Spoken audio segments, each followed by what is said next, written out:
Why intelligent people spend less time with friends. And one of the people I just now remembered and thought of was Nikola Tesla. He claimed that he never got married because he wanted to commit all his time to spend all his time with his inventions. So, why intelligent people spend less time with friends? If you're highly intelligent, then you probably have a better time when you are single and alone. At least that's the conclusion of a study published in the British Journal of Psychology by evolutionary psychologist Norman P. Lee of Singapore Management University and Satoshi Kanazawa of the London School of Economics. Evolutionary psychologists believe that the lifestyles of our very ancient ancestors, those who lived thousands or millions of years ago, form the basis of what makes us happy in modern times. In other words, what once made man happy probably still makes him happy today. The study involves 15,000 adults aged 18 to 28 and had two findings based on the participants' responses. The first finding was that people live in more densely populated areas were less satisfied with their lives.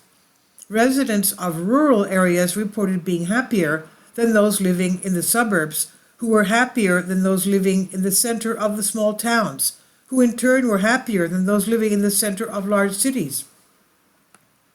The second finding was that the more social contacts a person has with close friends and relatives, the greater their happiness, the exception of the intelligent.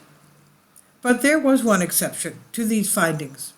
Correlations were smaller or even reversed when intelligent people responded. Firstly, intelligent people show a preference for densely populated areas, and secondly, when they spend a lot of time with acquaintances, friends, and relatives, this makes them less happy. Why don't intelligent people find happiness when they are surrounded by close relatives and friends? There are various explanations, including one given by Carol Graham, a researcher who studies the economics of happiness.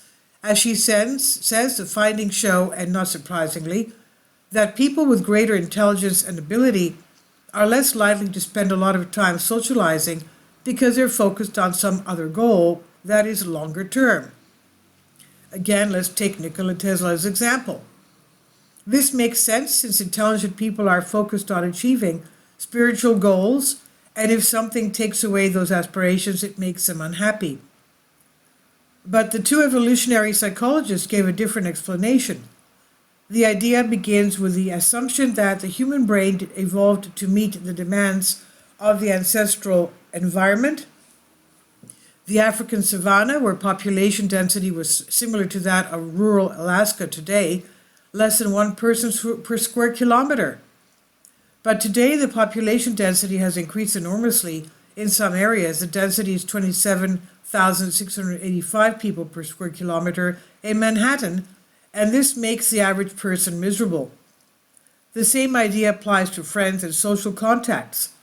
Our ancestors lived as hunter-gatherers in small bands of about 150 people, according to Kanazawa and Lee, and in these conditions, frequent contact and lifelong friendships were more likely and more necessary for survival and reproduction. We remain social creatures to this day, and so we are happiest when we live in tight-knit social groups.